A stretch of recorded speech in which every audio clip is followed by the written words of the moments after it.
Hello, everyone. Welcome, men, women, boys, and girls, citizens of the land. Welcome to the On The Go show, On The Go with Jacob and James. I am your host, Jacob D'Antone, and across from me is my co-host, James Jackson. What's going on, Jacob? Oh, just running the show, pushing the buttons, making the things go. Yep, making sure nothing goes out too loud. Yeah.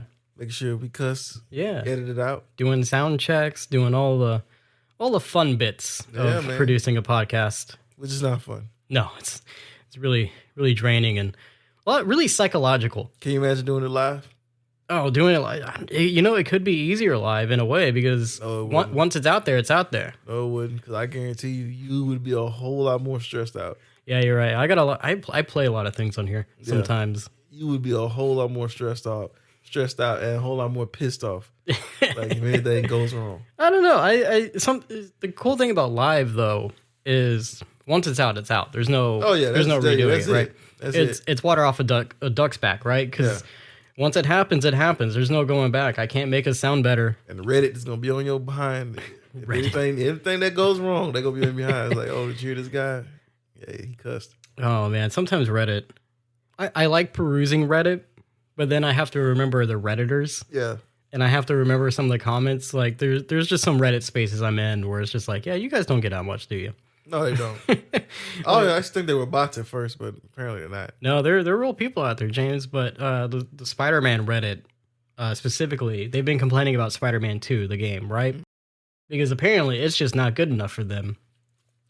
And earlier today, there was a post about how someone had went into the photo mode and they looked at all the lenses of all the different Spider-Man suits that you can wear. And they're like, oh, like the lenses are broken in these suits. Like, what's up with this, Insomniac? And it's just like, that's too much looking. Guys. That's too much looking. And to be fair, the photo mode is really good. And a lot of people like doing the photos and they like editing them and making them look like the movie posters and all kinds of cool action shots. You can do a lot of cool things just within the photo mode itself. I've seen some impressive stuff. But lay off Insomniac, guys. Come on. I mean, the weirdest thing I saw on Reddit is probably just people's opinions about whatever movie's coming out, or it's horrible. Like Ghostbusters. People were freaking out about that. Which, I mean, Ghostbusters was fine. It wasn't a bad movie. It had its ups and downs. It definitely lacks a lot of stuff to be desired. I feel like it's good ideas in the movie, but it's not enough for me to just sit there and take a dump on it. It is what it is.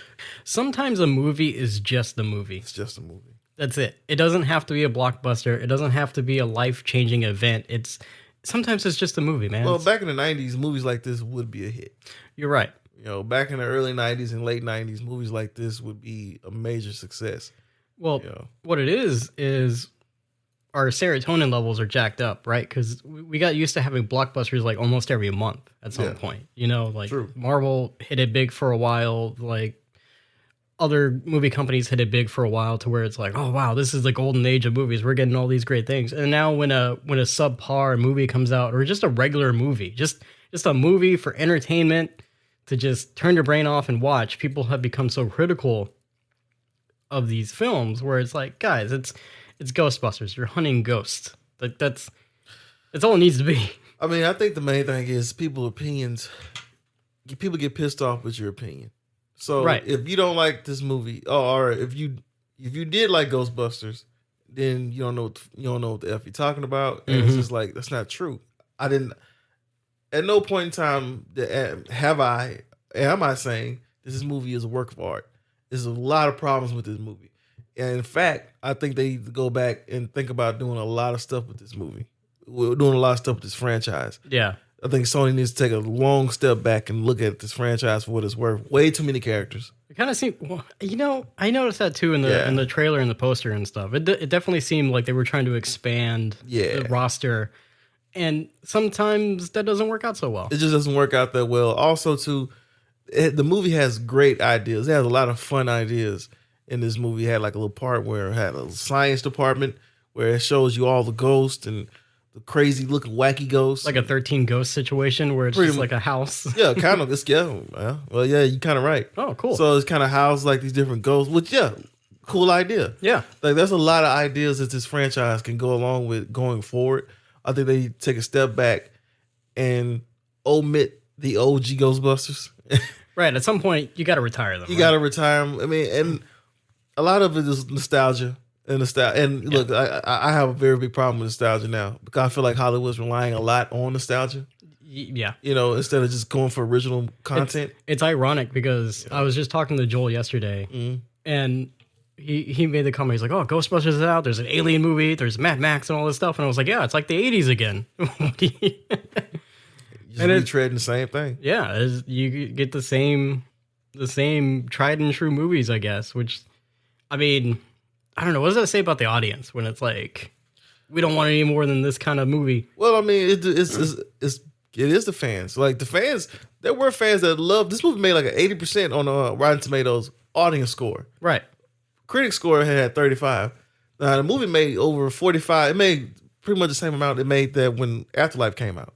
44 mil for Afterlife, 45 mil for this one. Okay, so it's consistent. It's pretty much consistent. So people love the nostalgia. Well, most people do. Yeah. That are into Ghostbusters. Me, I'm not telling you not to like it. I'm just saying, you deserve more. Right. Deserve more of your Hollywood, of these people that's making these big dollars. Right. Like, just don't rely and just retread the same thing over and over again. Yeah. You introduce this new family.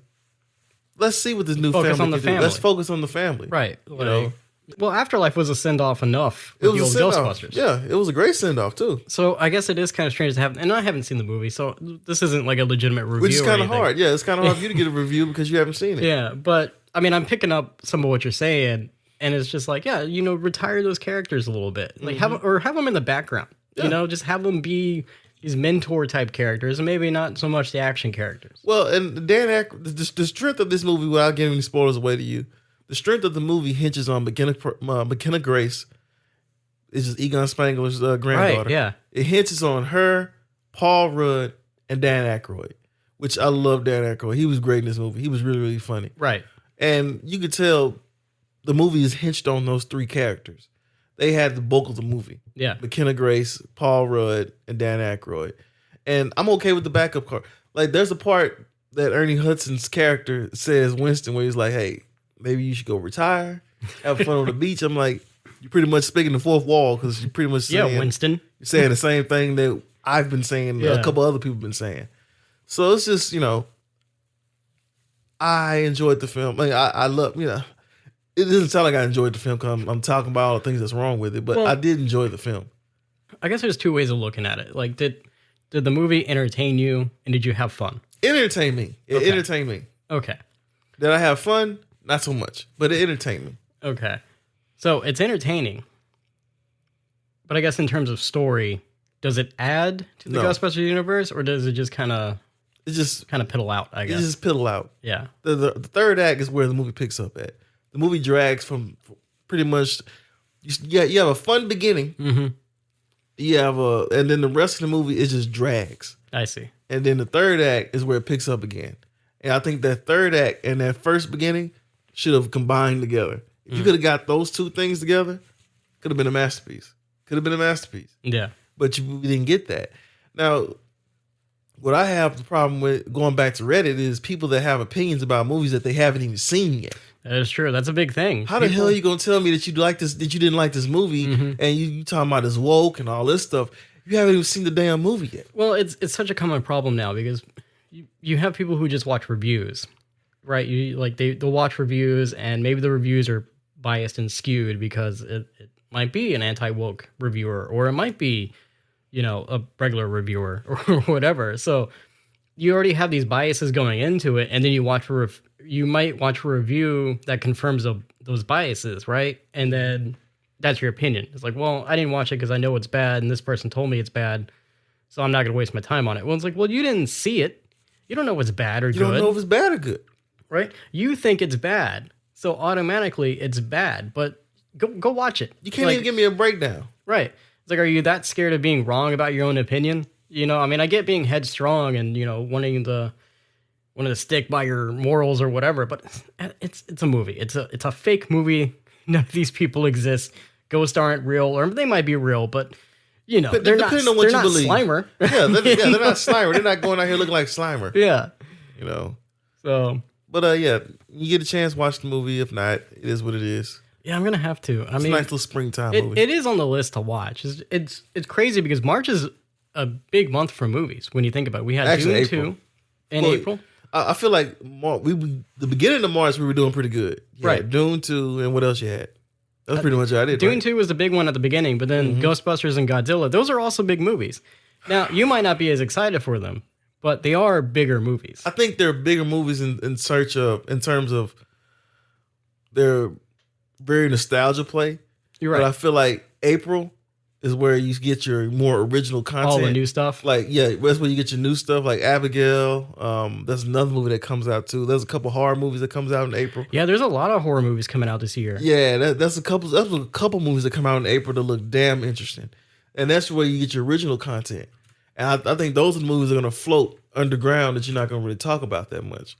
And I really, really cannot wait to see some of these movies that come out in April. Also, what's that movie with Henry Cavill? I want to see that too as well. Monkey Man comes out. Gentlemanly Warfare one. Yep, I want to see that. Yeah, and the Monkey Man. The Monkey Man, like you have some. Well, I don't know. Monkey Man obviously is not the most original movie in the world. Yeah, not quite, but it's not quite the most original movie in the world. It's different. It's I don't even know if it's different. It's not really different, is it? Let me see. It's not a franchise. How about that? Yeah, you're right. It's not a franchise. Movie. It's kind of it's a new thing, but it's also like kind of old. Yeah. Right. But yeah, April is kind of kicks off a little bit more different movies. You have a little different taste of movies. Okay, so we got that Challengers movie. That's Zendaya. Yeah. In a 3-way relationship tennis movie. Let me see. We got the Abigail movie, which really has my curiosity. You said it's like someone kidnaps Dracula's daughter. Allegedly. That sounds really cool. Well, you know, it's the same people that made Ready or Not. You saw that movie before? I've seen that movie. That was a good one. They're the same people that made that. So, okay. Yeah. That's cool. And then we have The First Omen. I think that's coming out potentially in April. The list I'm looking at says April 2024. So I have to believe this list. Yeah, no, you're right. You're right. Let me see. We got The Boy Kills World movie, which Bill Skarsgård, right? He's in a lot of films lately. I mean, he's been in a lot of films anyway, but he's coming up in a lot of films. Got Civil War. Yeah, that Civil War movie. I thought it came out already, did it not? Oh, no. Wow. It's going to be an IMAX. Oh, I thought it already came out. That's going to be the first movie to take out Doom, Civil War. Oh, wow. Which I'm hearing good things about Civil War. I was very, very scared when I heard about Civil War at first. I was like, A24, you making a big... Because, you know, A24 is used to making art house movies. I didn't realize they had so many movies. Oh, yeah, they have a crap load of movies. HBO Max has an A24 section, and I looked through it, and I'm like, wow, I didn't realize this is all the movies you got. But and good things, though. We got a Sting, which is like a spider horror movie, I suppose. John Travolta's got a movie coming out. Because March has been kind of tough. I ain't gonna lie. March has been kind of tough. Well, the beginning of the year is always kind of tough, right? It's like March, April, May is when stuff starts picking up. Summer blockbusters will start hitting around June. Oh yeah, Fall Guy. Furiosa. Yeah, Furiosa. Planet of the Apes. Yeah, we got some good stuff coming out this summer. Hopefully. Yeah. You know what? This is a summer of prequels and sequels. I feel like every summer is. Well, sometimes you have a summer of just not that at all. Yeah. Sometimes you have a summer of just superhero movies. Like last year was summer of superhero movies. That's true. You got this year is just a lot of prequels and a lot of sequels. Interesting. So I'm curious on how that goes.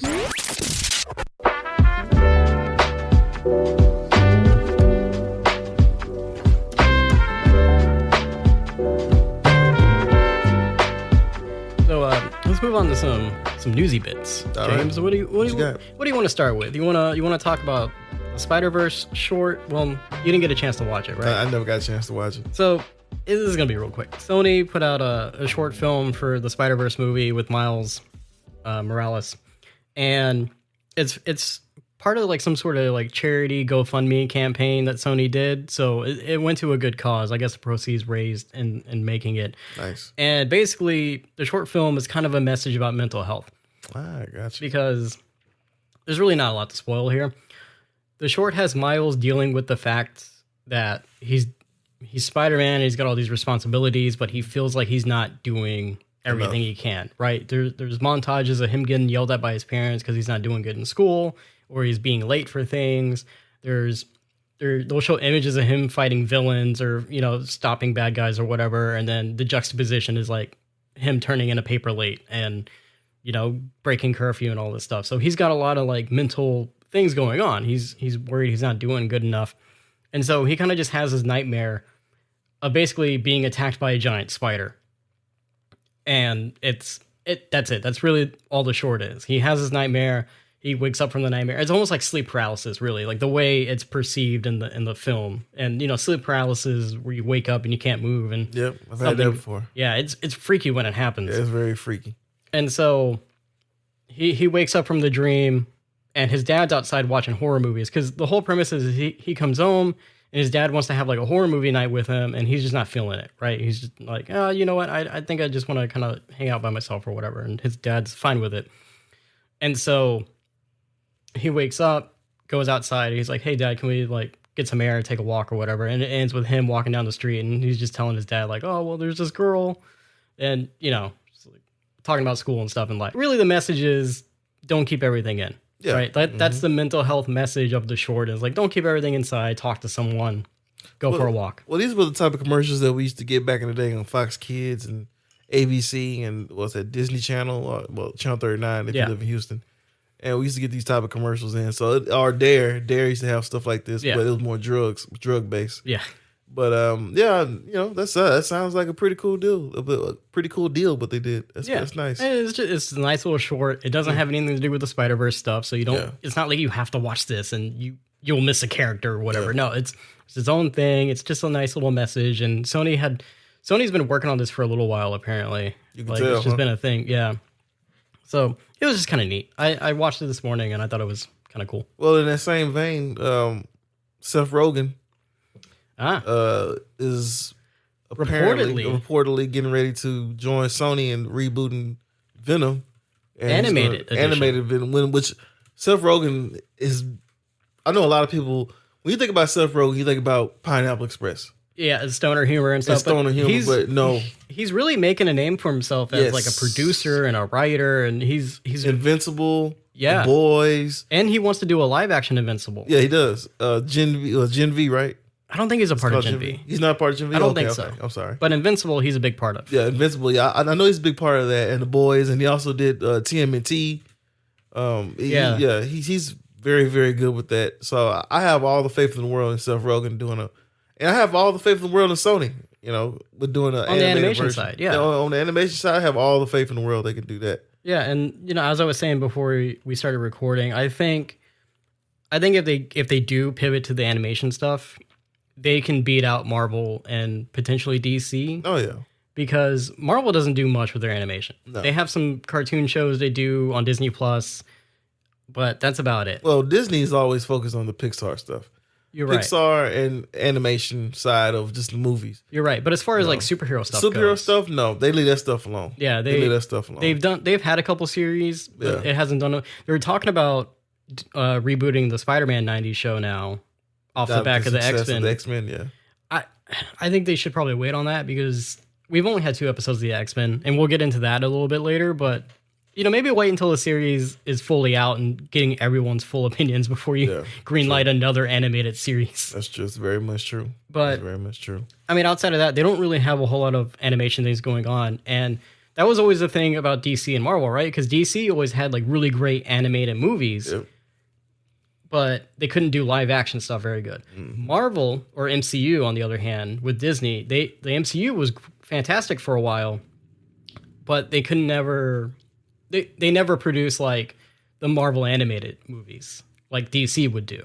So I think Sony can find a real cool niche with using the spider characters and the animated universe. You know, there's also been rumors that they were going to do an animated Sinister Six movie, which I think can work. You know, works better animated. It does. It works a lot better animated. You can do more wild and wacky things with the animation. You don't have to worry about getting, you know, freaking Michael Keaton or Jared Leto or whoever, Tom Hardy. You can just... And maybe you can, but as voices. You don't have to worry about shelling out so much budget. Exactly. For these movies when you do animation style. Exactly. You've already proven it with the 2 Spider-Verse movies. Yeah. You're going to prove it again with the 3rd one. Just follow that train. Just stay there. Keep doing that. And I think you'll get people back on your side, and actually put time and care in your writing, and don't make another like Madam Web, whatever the hell that movie was. Which, by the way, James, there are people who are still reviewing that movie. Every day there's a new review that pops up for that. So don't ever feel like we're late on reviews. I'm so glad we got past that. Yeah. That was a rough start.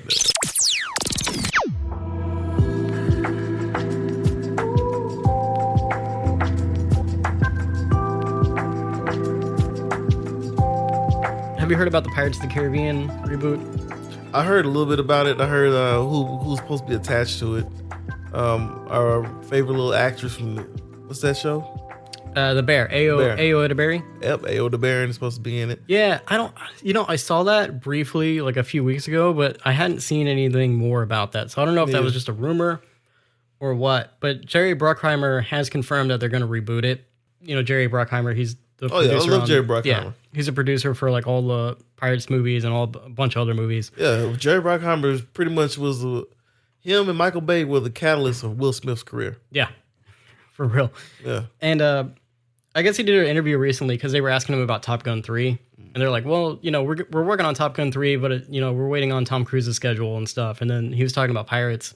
And he made the comment that they have two versions of the Pirates of the Caribbean reboot. They got the one with Margot Robbie that they wrote, and they got the one with the younger cast, which I assume that's, Ayo Edebiri, right? Yeah.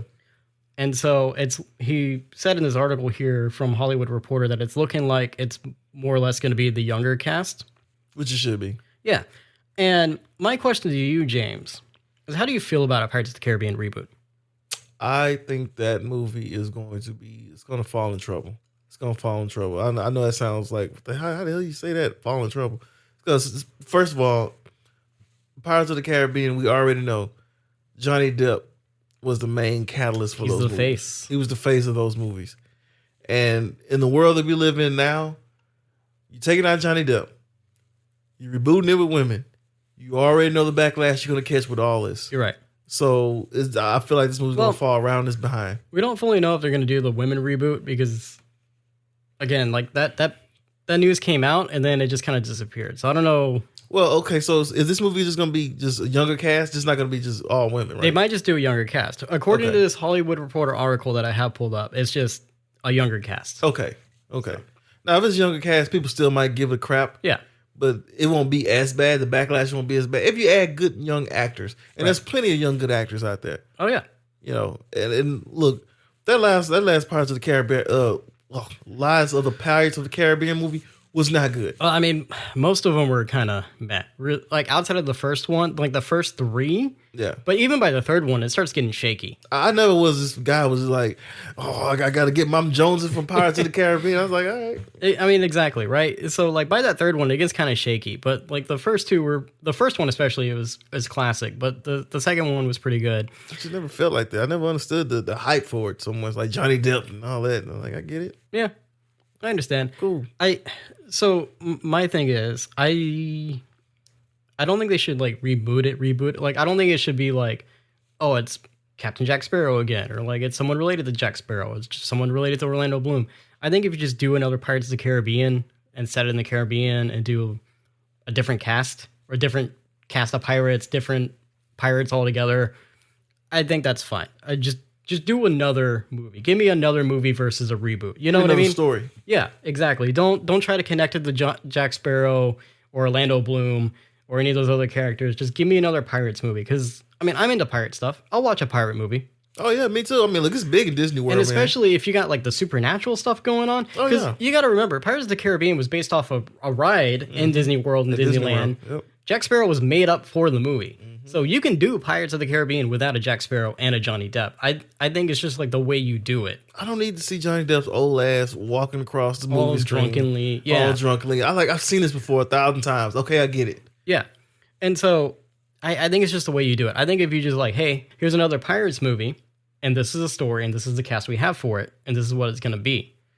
Don't try to be like, well, this guy's gonna be Jack Sparrow's son, and like we're eventually gonna meet Davy Jones again. That's Orlando Bloom, remember? Ha ha ha. Like, just completely different story. Just have the supernatural stuff that Pirates of the Caribbean is known for, and just do a set of pirates that are likable and they're fun. And I think you can be good. I like that better too. Yeah. I like that better too. I just think this just Hollywood has shown us not to be very creative. Yeah, you're right. It's just I think people are just also getting tired of the reboot stuff. Yeah. And you know, some of that goes back to what you said about nostalgia, right? Mm-hmm. And like I said, what I propose is maybe not so much a reboot, but just like another story around that universe. Original content, people. Yeah. Like, just original content. It can still be Pirates of the Caribbean. Yeah. It can still be set in that same world, but just give us different characters and a new story. Like Ghostbusters. You could do a Ghostbusters movie without the original 3. Don't bring back everybody. Yeah. You could just set it up where it's like, hey, Ghostbusters has expanded across the country. So here's a movie about the Ghostbusters out in Colorado, you know? They're going after a Yeti or something. Like there's ways of always creating new content. Exactly. About retreading the same thing all the time. Right. So, Speaking of retreading the same thing, James, have you heard of the Happy Gilmore sequel? Yeah, I did. Friend of the show, Richard, he had sent me something about it. I already knew before then, but yeah, he sent me something about it, and it's gonna be a Happy Gilmore not reboot, but a sequel. It's a sequel, and it's gonna be on Netflix, exclusively to Netflix. Oh yeah, because Adam Sandler kind of has like a thing with Netflix now. Yeah, he has a deal with Netflix, which is it's pretty much turned out good for him. It's turned out good for him. I don't think his movies do as good in movie theaters anymore. If I'm just gonna be honest with you. These movies don't really gross any success in the movie theater. Especially like these older classic movies, right? Like the classic Adam Sandler style. That goes back to movies that probably didn't age as well. Yeah. Those older Adam Sandler movies probably don't have like a space in today's world. Or they do, but you might have to do them a little differently. Yeah, oof. Chuck and Larry. Jack and Jill. Jack and Jill. But Chuck and Larry was worse. Chuck and Larry, you can't do that. Yeah. They can't do that movie. I think it was based off a true story, though. Yeah, it was. But, you know, they had to gay it up even more. For the movie. Just. It'd be comical and fun. Oh, man. That movie was so. When I say they cannot do that movie now. But I don't know what to expect from this. I really don't. I'll tell you, a friend of the show, Richard, also sent it to me. Oh, okay, cool. And I had responded with a comment for him. And I'll read it on air when I find it real quick. Because this was my first thoughts on this. Because the story of Happy Gilmore was actually a pretty heartfelt story, you know. It was pretty funny. You know, I hate Carl Weathers passed away, so he's not going to be in the movie. But he died anyway in the first one, Chubbs. Yeah. Oh, okay, I got it. I got the comment. So my comment was, Happy Gilmore 2. Remember all the funny parts in the first one? Well, we did it again, except everyone is much older and the jokes aren't as funny the second time around. Because that's what I feel like. I feel like I just said this before too. These sequels that happen 20 or 30 years after the original one, they always turn into, it's the first one again. And that doesn't always work. Summed it up. Yeah. That's pretty much it there. Right. And that's it. It's funny because there was a time where they were always doing these types of sequels to where like Kevin Smith made his own with the Jay and Silent Bob reboot. And the whole point of that was like he was making fun of those reboots. Yeah. Like he deliberately made Jay and Silent Bob again, but the whole joke was like they were in that universe, they were rebooting Jay and Silent Bob. So it's funny that it still happens. Like it's still, I mean, obviously Kevin Smith wasn't going to be the last one to do it, but it's just like, yeah, we had a whole movie making fun of these types of reboots, and yet we're still getting them where it's like, yeah, remember the first one? Well, we did it again. Yeah, I'm assuming that you're bringing back everybody from the original.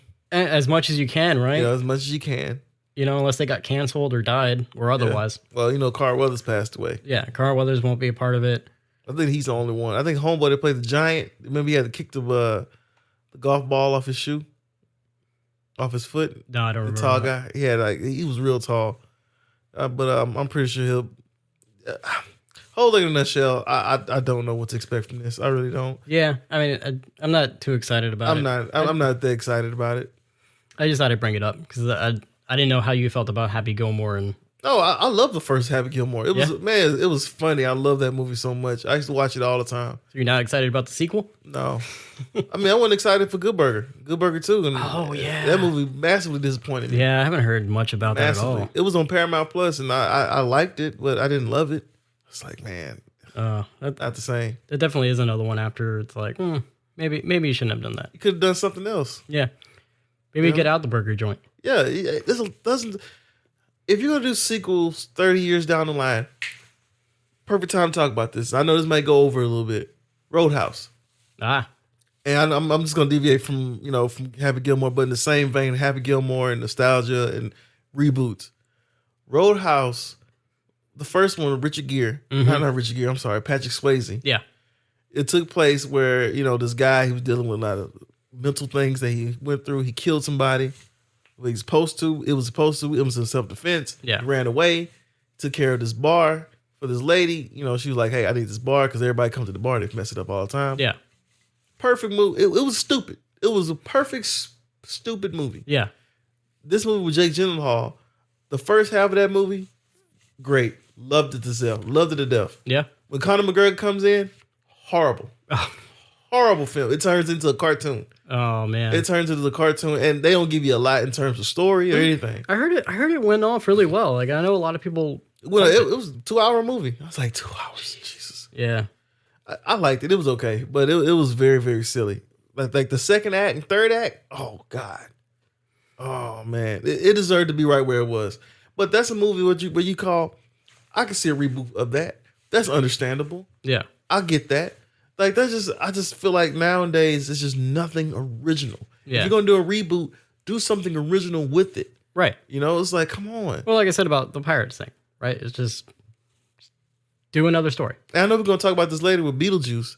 Because we got honestly this whole podcast, this whole show today could be talking about that. It's about reboots. We got Beetlejuice and Bad Boys. That's the theme of the show today, kids. Yeah, it kind of is if you kind of stop and think about it. Yeah. So yeah. Well, what's the next topic you want to get to? Because it's kind of much in this problems in the same vein. Since you bring it up, let's just go ahead and get to the trailer park. Yeah, we might as well. Might as well. Let me call the Uber real quick.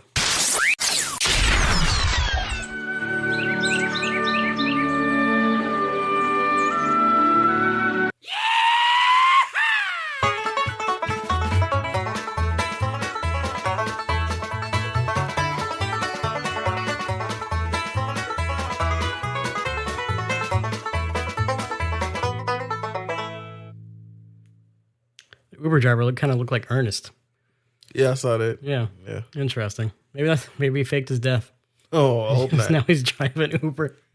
He got us here though in one piece, didn't he? Ernest drives Uber. Oh my god! Speaking of reboots, how you doing? Neighbor? Oh man! Don't put that out in the universe, James. I won't. Because you know what's gonna happen? John Cena gonna play Ernest. Oh, kind of looks like him too. He I saw this meme of John Cena. It looked like Ernest. I said, oh no, he does.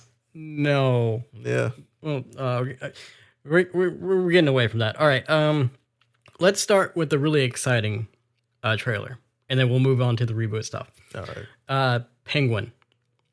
The Penguin trailer for I guess HBO Max is putting it out, right? It's going to be a series. It's based on the Batman universe. What did you think about it?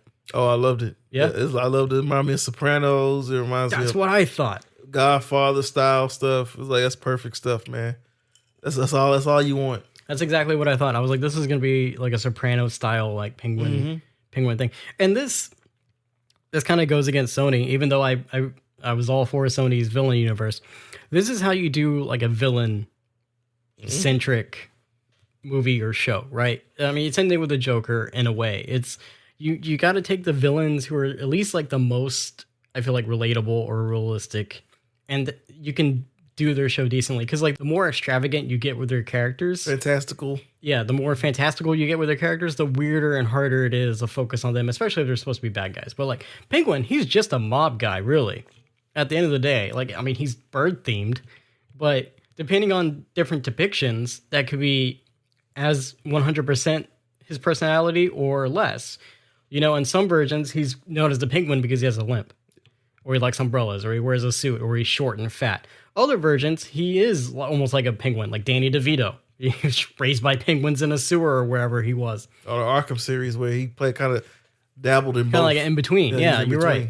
So it looks great. It looks fantastic. Oh yeah, I loved it, man. Definitely worth the wait, because I think it was supposed to have been out already. Yeah. And things get pushed back over time and stuff. But I think it'll be a good reintroduction to the Batman universe while waiting for the Batman Part 2, which is like, what, 2026 at this point? Yeah, 2026. Potentially further, because I don't think the script's even finished. It's not. I haven't heard anything about it Which yet. I thought it was, but I guess it's not. But no, man, it's the whole monologue that he did during the trailer. I was like, oh, that's good stuff, man. And it just takes you back into this world of the Batman. Yeah. You know, I love the Batman.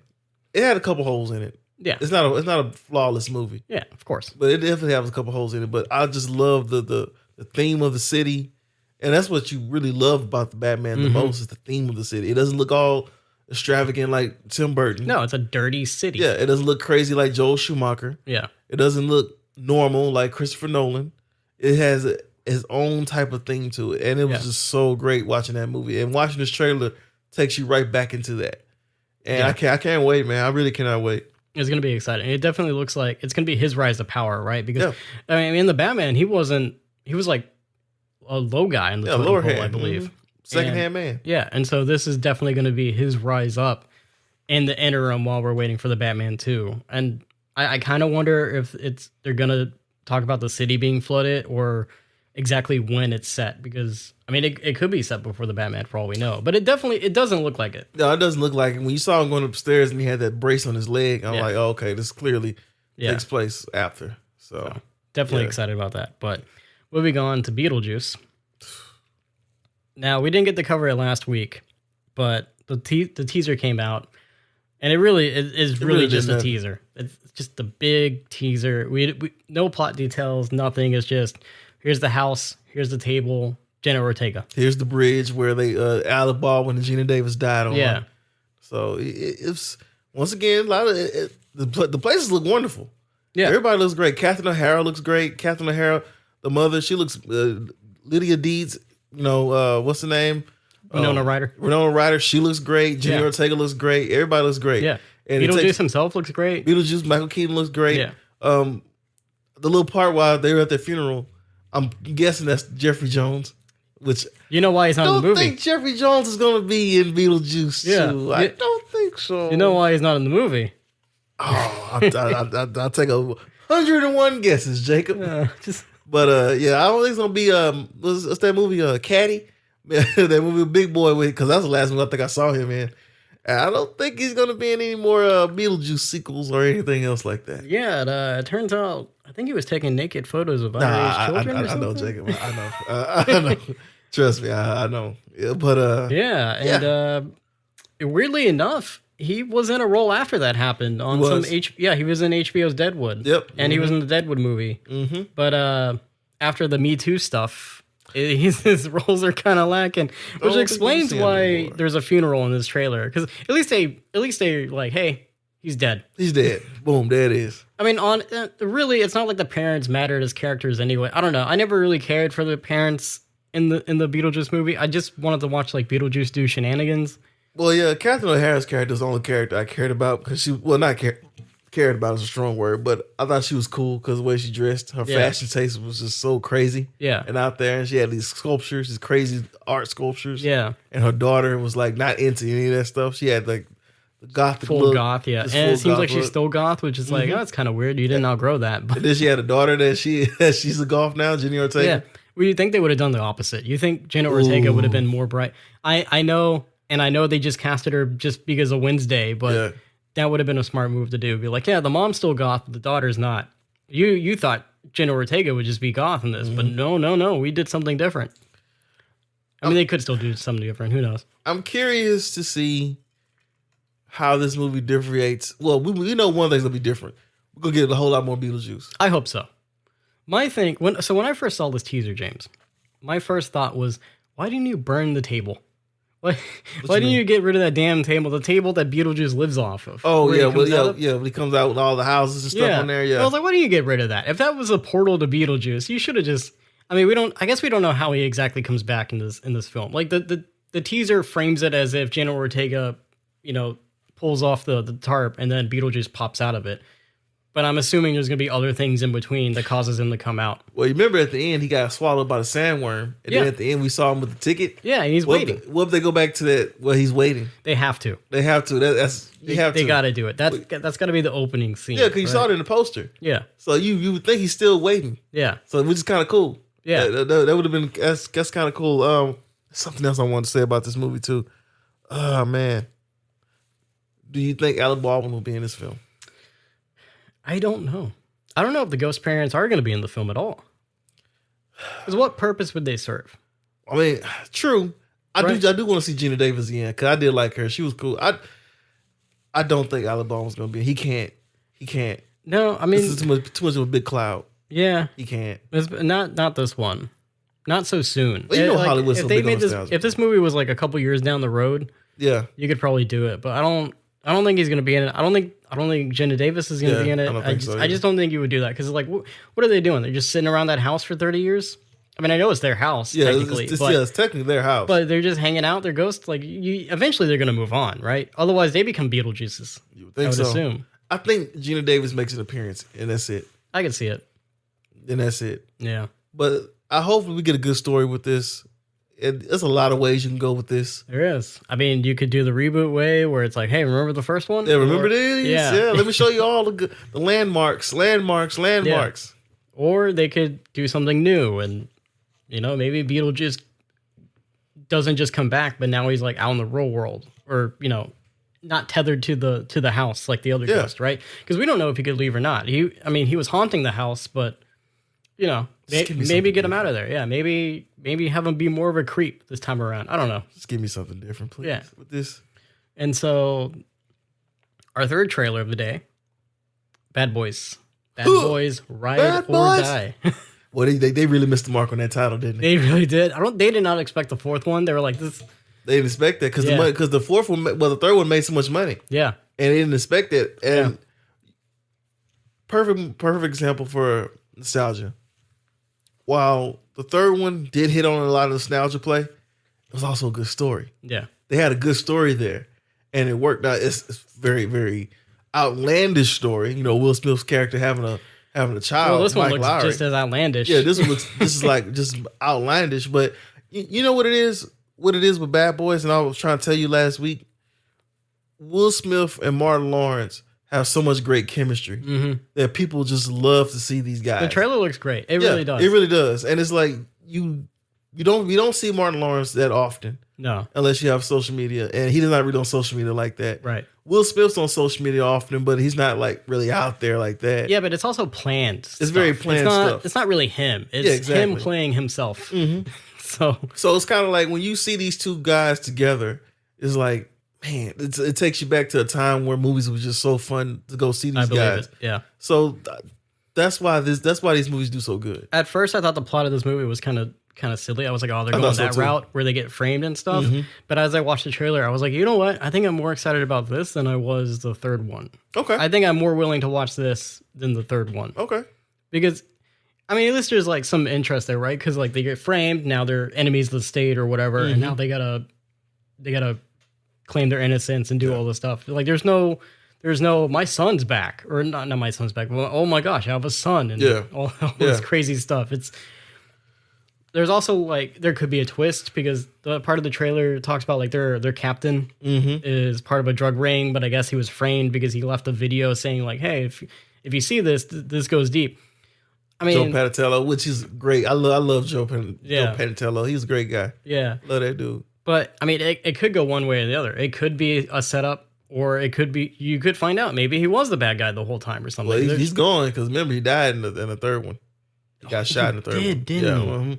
So that's why they're trying to see like how could he be, how could this have happened? Who shot him?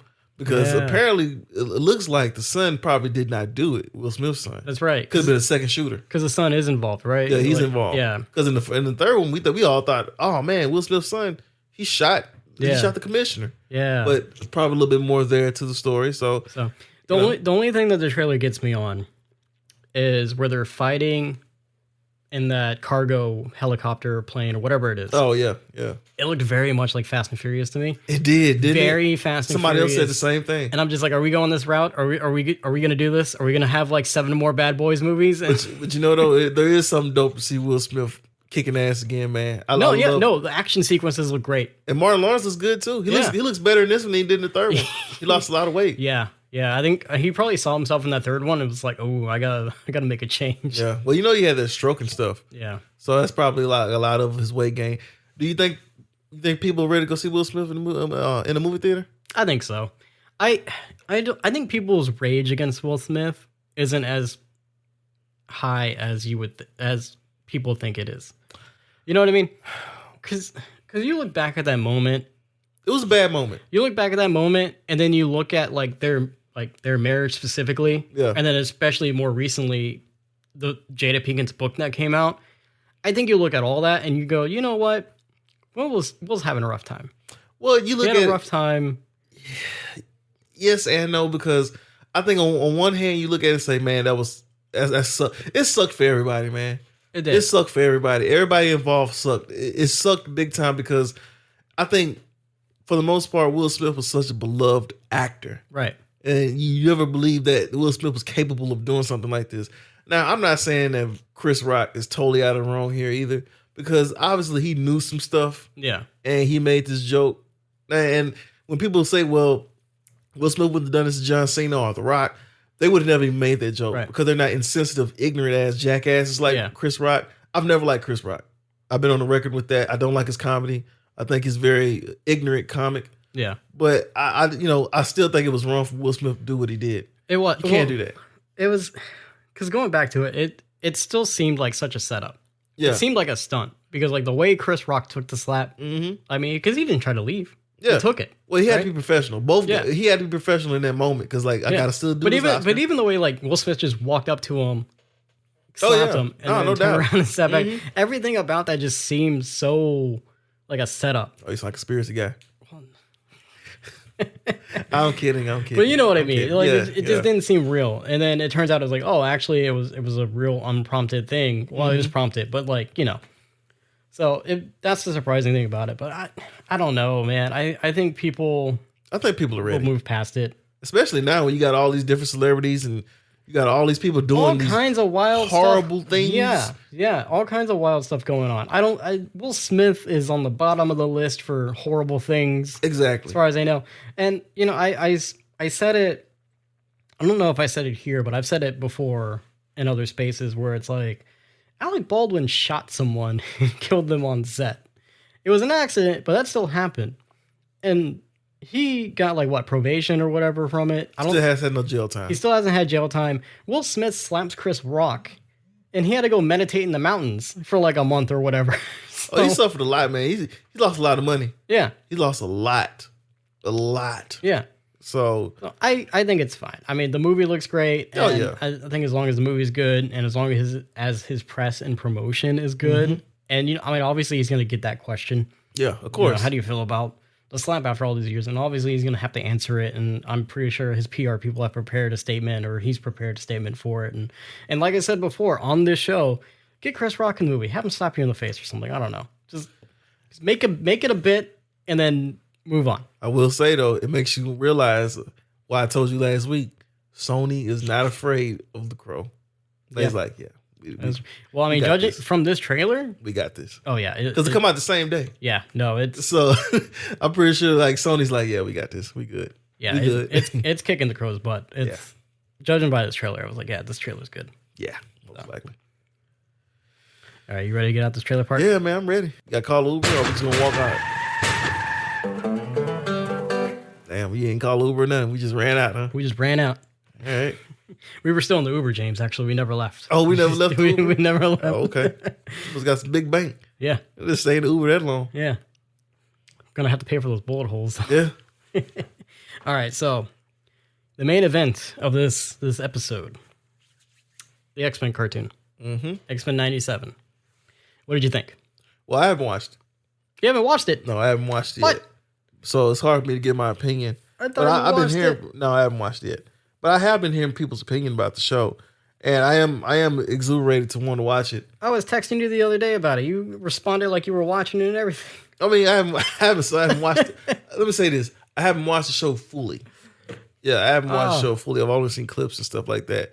But the thing about it is, for me, what did you think about it? I think it's good. I like it. I enjoy it. It's really overly dramatic, but that's what everybody keeps saying. I kind of like that. It's kind of funny in a way. You know what I mean? Mm-hmm. And also, the original show had some drama to it. Yeah, of course it did. Drama going on all the time. So I don't think that's a big deal. The voice acting with the animation is kind of weird. Yeah, I've been hearing that too. And I don't think it's just the voice acting itself, but I think it's just like how the show is animated. Something about it doesn't quite line up. Like the first episode, Cyclops sounded very stiff. And I know Cyclops is a stiff person, but all his lines were like really stiffly delivered. And the second episode, not so much. Man, you saying everything everybody else been saying. It does get better. I haven't looked at any reviews, so this is organically. Yeah, I mean, right? You pretty much saying what everybody else has been saying. And so his voice acting is kind of weird. And then Wolverine's voice acting is kind of weird, but he sounds like the classic Wolverine. It's just, again, lined up with that animation. I don't know what it is. I don't know why. I think it could just be like a subconscious thing. That's what it seems like to me. Rogue's voice actress, she sounds like a 12-year-old girl. And I don't know. I did hear her voice. Yeah, she does like a 12-year-old girl. Her voice kills me the most in the show because it's just like, wow, you do not sound like how you look. I did hear it. She doesn't sound quite like the original voice actress, but I did go back and watch I watched the last episode and the first episode of the original series, and it's not that far off. It's just like an octave higher than it should be. But it all working in the last episode was rough, ain't it? Dude, the last episode? They lost a lot of money, man. Yeah. They were losing money back then. See, I have this to say about the last episode. So they put out 2 episodes so far, right? Back to back on the first day. The first episode is the X-Men. Hold on. My X-Men. Before we move on, James, I got to call the spoiler bot in here. Oh, yeah, you do, don't you? Yeah. This is an on-the-go spoiler alert. You have now been alerted. Thanks, spoiler bot. I painted him purple in honor of the Sentinels. I don't know if you noticed that. Oh, yeah, I see. I noticed that. I thought you were going to say you painted him purple because our logo's purple. Oh, okay. Well, that just kind of matches up. Yeah. But anyway, so spoiler for the first episode is Charles Xavier's dead, right? Yeah. Obviously. And then I forget why, but for whatever reason, they think Trask is behind something. Like, I think they get attacked, right? That's what happens. There's a New Mutant guy. I suppose he's supposed to be Sunspot because he's got kind of like those same powers where he becomes the sun. And he gets attacked. No, he gets attacked by some like the enemies of freedom or whatever, Friends of Freedom or whoever, the racist terrorist. Oh, okay, yeah, they're kind of like yeah, I know what you're talking about. Yeah. He gets attacked by those guys, so the X-Men come and save him, and then that leads the X-Men into like looking into Oliver Trask because I think they find out like there's still like Sentinels around, and so in order to find Trask, they got to go to the Hyrick guy or the Garrett guy, the guy who shot Charles Xavier. Yeah. And so that's the first episode. And it's really cool because they show them like pulling up to Oliver Trask, who I guess is just hanging out with all like that blown up Sentinel factory from the original series. Just chilling. Just hanging out with a bunch of dead Sentinels. He's got like Master Mold up on a chair, and then he's standing on a platform like a supervillain, and they easily take out the Sentinels. They easily take out Oliver Trask. It very much is like Sentinels aren't a problem. They've never been a problem. But the problem was the terrorist organization or the anti-mutant organization people, they had Sentinel weapons. They had Sentinel tech, but like arm cannon guns. That's what led them to look into Oliver Trask. That's what it was. So that's the first episode. Second episode, at the end of the first, Magneto pops up, and Magneto's like, hey, I have Charles Xavier's last will and testament. He wants me to take over the school.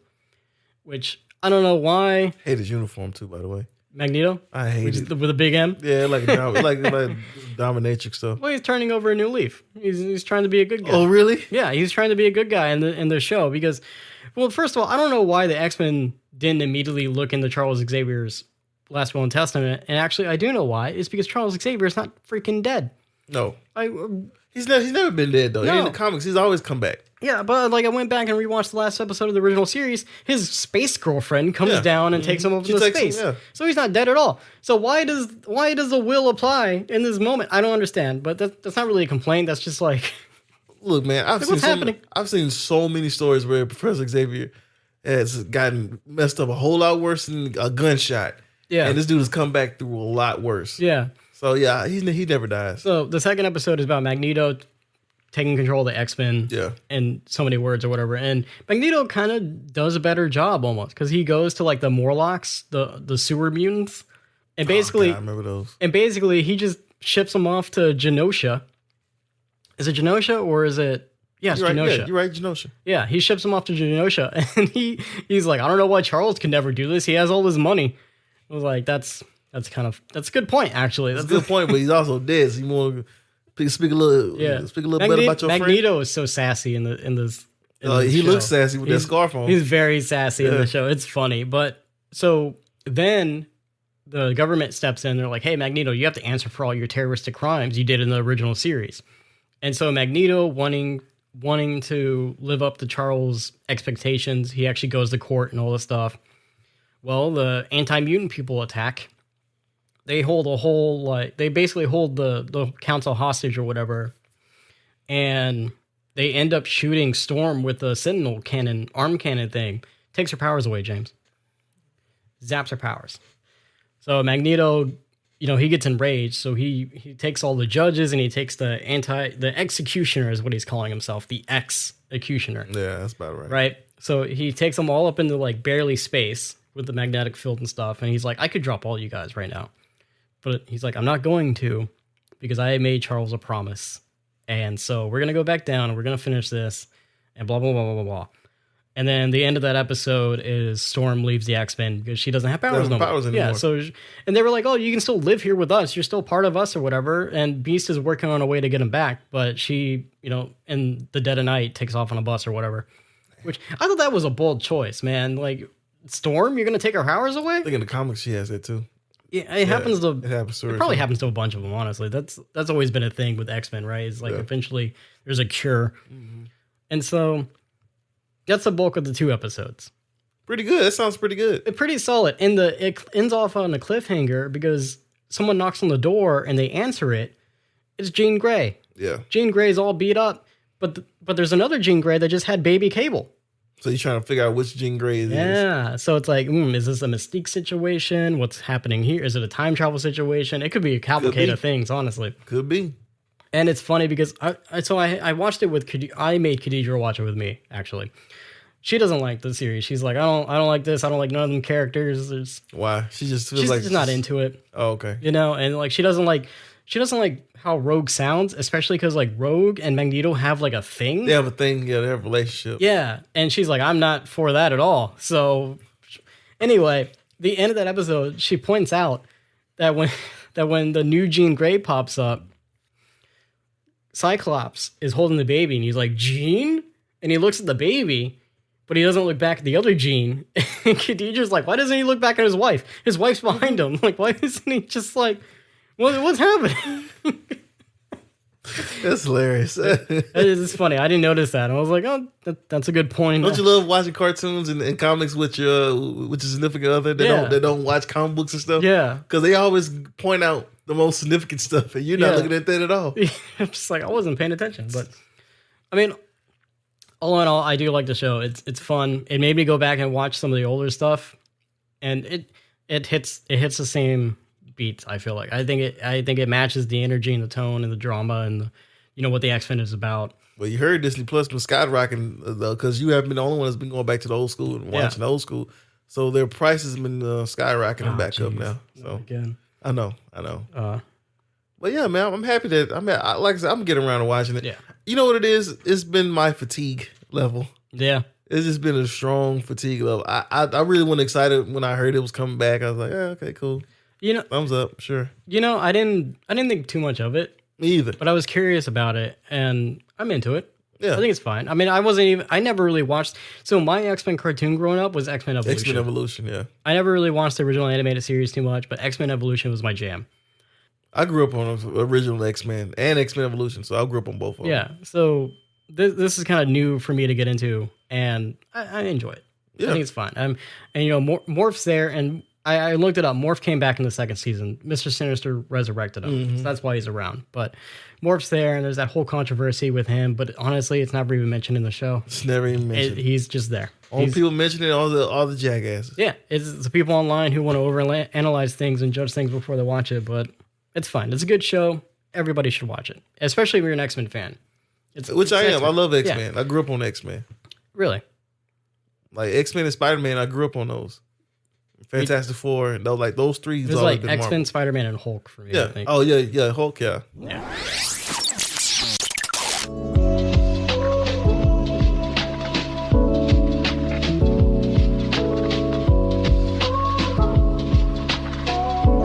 But it's time to move on, James, to the email portion of the show. We have an email. Email time. You've got mail. It's from our listener, Zach. He must have heard us on the last episode when I said I was disappointed we didn't get an email. Yeah. So he emails us with, "Hey guys, I wanted to see where you guys stand on the whole Zendaya returning for Spider-Man 4 thing, because for me, it feels like a cash grab, since Zendaya's stock is kind of high right now in Hollywood, but with how No Way Home ended, I was hoping for some new characters, so I just fear they're going to redo the plot ending after just one movie."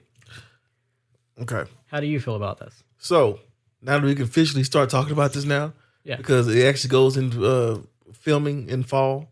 Is that reported, or is it still rumored? Because I was trying to find like actual reports. Everything just said reportedly and supposedly. Well, I hadn't seen any real things on it. I really do think fall is where it's, because they really want this movie to come out in 2026.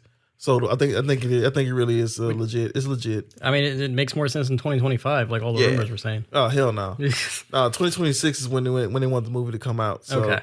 that makes a lot of sense. But I really don't have a problem with it. Yeah. Now, from what the story that I heard, what they're going with more of they want Peter Parker to be basically go as low profile as possible and be more Spider-Man. Yeah, they were saying the Peter Parker persona is going to fade away. Kind of like Batman. Right. And at first I was like, oh, that's kind of cool for Spider-Man. But at the same time, I feel like you can do a Batman story without including Bruce Wayne. You know what I mean? Mm-hmm. Like, you can just have the guy in the bat suit the whole time. You don't even need to do any Bruce Wayne stuff. But Peter Parker and Spider-Man, they're so meshed and they're so involved with each other where that's Spider-Man's biggest conflict is living a life as Peter Parker. Batman could be Batman forever and he won't care, right? Because Bruce Wayne is the mask. True. Peter is very much his persona and Spider-Man's the mask, right? So I don't know how well it would work just to focus on a whole Spider-Man movie, unless at the beginning he's Peter and then you do a thing where the rest of the movie he's Spider-Man because he's stuck somewhere, right? Yeah. What I think they should do, and I know they're not going to do it. You know they're not going to do it. I know they're not going to do it, but what I think they should do, James, is your villains are J. Jonah Jameson and Scorpion. You do the story where J. Jonah Jameson gets Scorpion in the suit and gets him powered up with the super soldier serum, or maybe even like a prototype to the Goblin serum from Osborn. Maybe he goes to Osborn. Maybe somehow Kingpin's involved, right? But you set that up. You have J. Jonah Jameson put Scorpion in the suit. That's your villain of the movie. And then I feel like Zendaya and Ned, their characters should be more or less kind of like how Gamora was treated in Guardians 3, where they're the same, but they're different, and they're obviously on a different path. You know what I mean? Like, you can still have Peter. That'll be the lesson Peter needs to learn, right? Is like, he can't just get them back right away. That's not that simple. Because we know that's what he wants, right? Oh, yeah, without a doubt. And so you do have to touch on that. You can't ignore it. You have to have them involved, at least for this next movie, to either have them remember Peter, which I don't think they should do. No, they're not going to do that. And then have Peter accept the fact that, like, I did a thing, and this is the consequence, and this is, like, maybe show them have really great lives, right? Like, their lives are actually going really well, and if Peter were to, like, reintroduce them to Spider-Man and all the crazy stuff that happens with Spider-Man, like, all the danger they got put into because they knew he was Spider-Man, maybe have him realize, like, you know what? They're good. I'm going to be over here. Or maybe he can reintroduce himself as their friend, but just keep the Spider-Man thing hidden again, you know? Which I first of all, I glazed over the fact that you said Osborn. So in other words, you want to introduce the Osborn thing, which I don't think. I don't think they're gonna do that. I don't think they're gonna do it, but they should introduce Osborn. Well, I said Osborn or Kingpin, right? Because I know they want to have Kingpin involved because they want to do like this whole street level thing with Kingpin. So I think that could be a way to do it. And I think if you introduce like Kingpin being more of a financial person in the MCU, which I think they're going for that route, because there's like a storyline where he becomes mayor or something. I think like the Dark Reign or whatever story that they're loosely supposedly trying to adapt, starting with the Echo series that nobody watched. Yeah, nobody watched it. So I don't know if they're still going to do that, but either Kingpin's involved or perhaps Osborn. I mean, I don't want them to do Goblin. No, we've seen Goblin enough, but Osborn can still be around. He's still a major player in the Spider-Man universe. Of course. You know what I mean? And so you could just allude to it, like I said, the Scorpion Super Soldier Serum could be a prototype of Osborn, or it could just be another version of the Super Soldier Serum that they've been using the whole MCU already anyway. True. You know what I mean? And I think the love interest, and you've said this before too, should just be Black Cat. Introduce Black Cat, because just keep it all Spider-Man characters. Don't try to give us Kate Bishop. Don't try to give us Miss Marvel. Don't try to do White Tiger, because I see a lot of people talking about like they can throw White Tiger in here. No. Just give us the Spider-Man stuff. Just give us a street level Spider-Man. Have Black Cat introduced. You can set her up as a love interest, because we haven't seen that before in live action. We've seen Mary Jane. We've seen Gwen Stacy. We've seen MCU's version of Mary Jane, which is just MJ and not Mary Jane like at all. She's not even a little bit. No. So do Black Cat and do the whole struggle there with Peter, like, oh, I'm kind of into this girl, but she's a burglar and she's kind of a villain, but also not a villain. But you don't want to be too Catwoman centric with it. Well, that's hard to do considering she's basically Catwoman. Yeah, she is. I mean, I think Black Cat actually has powers and abilities versus Catwoman, so you can explore that route, you know? But I think that's what you do. And I think you have Zendaya and you have the guy who plays Ned in this movie just as a this is what their characters are doing now, but Peter's going this way, they're going this way. So you know what I mean? Zendaya's not going to be in the movie a lot? I don't think she should be. I don't think she should be a main player in this movie. I think she should just be a supporting character, or even like lesser than that. She should be the character that Peter's trying to appeal to, and then eventually he learns that, like, hey, I already had my shot. I messed it up myself. This is the consequences of my actions. Well, I wish you might have been right. It's not going to happen. I know. Because Zendaya and Tom Holland are like two money makers. Yeah, they two peas in the pod. You're right. And they generate so much money. Yeah. I know it's not going to happen, and I know they're not even going to do the Scorpion thing. We'll never get a payoff to Scorpion. Probably not. They're going to shoehorn some other Marvel character in here with Spider-Man, because they can't give Spider-Man his own damn movie anymore. I mean, he couldn't even have his last third movie by himself. He had to share it with the other two Spider-Man. So, which wasn't a bad thing, but that was lightning in the bottle. Like a lot of people think that you could just do that. I mean, they're going to try to do it again with Deadpool. There's rumors that there's going to be a Deadpool Wolverine. They had the promotional poster come out. Did you see that with like the baby pool and kid pool and the head pool? Lady Deadpool's supposed to be involved. That Spider-Man, and not to go off topic, but that Spider-Man, those three Spider-Man meet together was a ballsy move. That was a very ballsy move, because a lot could have went wrong with that. A lot. Well, apparently with the production of it, like they weren't even signed on when they were making the movie. Like they didn't sign on until a week before they showed up on set. I bet. So it was touch and go. That was a ballsy move to pull off, because there's all this concept art about like with Tom Holland and Doctor Strange like jumping through the different Spider-Man movies. Yeah. And apparently, so that was concept art, but the theory is that was like their backup plan if they couldn't get the other two Spider-Men. Whereas like they were just going to have the scene where Peter and Doctor Strange fight through all the different multiverses and they do the iconic Spider-Man scenes. And a lot could have went wrong with that. A lot could have, and it didn't. And luckily they didn't. But I'm telling you right now, watching it at home, it does seem a little strange. I was like, this is a very strange ass scene. It doesn't hold up quite as well. It does not hold up quite as well. I'm glad you said it. You're right. And someone made the comment that it's a better movie when you watch it in theaters with the reactions, because There are certain scenes in those movies that like they literally built pauses into the film for people to clap. So, not that it's a bad film, but rewatching it, you're right. It doesn't track as well. It doesn't. It really doesn't. Yeah. I'm glad you said that. Yeah. I never knew you felt like that. Well, it's also just because recently I watched these guys do a review on it. It's these two YouTubers I watch quite a bit. It's Mr. Sunday Movies. They review a lot of stuff. They have a podcast. I listen to them the most just because I feel like they're the most honest and jovial with their content. Like even the bad movies they talk about, even if it's a movie that's bad for them, they just kind of have fun with it. Mm-hmm. It's not a rage thing. It's just they make fun of everything. So it's a fun time. So I just recently watched their stuff. So I hope that answers Zach's question. I think it does. Hopefully it does, you know. I think it does. I mean, I think she's going to be there, but she's going to be in there. Like, there's no thinking to it. There's no thinking to it. She's going to be in there. Yeah, but I mean, hopefully she's not to the capacity of like, oh, she got her memory back. We don't have a director yet. They're looking at Justin Lin. Now, what movies is he famous for? Let me see, James. Let me see. What type of crap did he put out? I'm kidding. He's probably a great director. Fast Five. I saw Fast Five.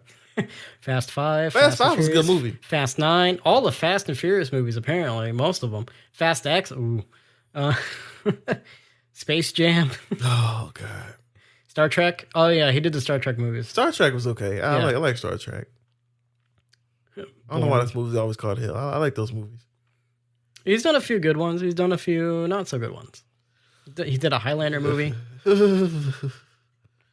don't know. He's got some decent things on here. Yeah, they're good. Yeah, but I mean, we'll see how it goes, man. We don't even know if he's actually the director. Yeah, they're just eyeing him. Yeah. I mean, Tom Holland and Zendaya still haven't signed on. I mean, most likely they will, but also, I don't know. Most likely they won't. Maybe they say, you know what, I don't want to do Spider-Man no more. Yeah. I won't do Spider-Man. Tom Holland's like, you know what? I'm okay with being just an okay actor. Yeah. And because he really hasn't done a whole lot outside of Spider-Man. Nah. All right, Zach. I hope that answers your question. Hope so too. And I believe that's all we have today, James. We had a packed episode. Yeah, we Our did. Fridays are getting longer and longer. Yep. Well, if you want to contact us like Zach does, you can email us at onthegopod2023@gmail.com. You can find us on Instagram at onthego with Jacob and James. It's all one word. You can find James on Instagram at 9794. You can find me on Instagram at jacobdantone.audio. You can find us on YouTube. It's On The Go with Jacob and James. It's all one word. We post clips. We post our full episodes. And sometimes we post some extra bits. So just check us out. Give us a follow. Give us a like. Show us to all your friends and family and loved ones. We'd greatly appreciate it. And that's all I got. Without further ado, I'm on the go. James, you're on the go. We're all on the go. Goodbye, everyone. Take it easy.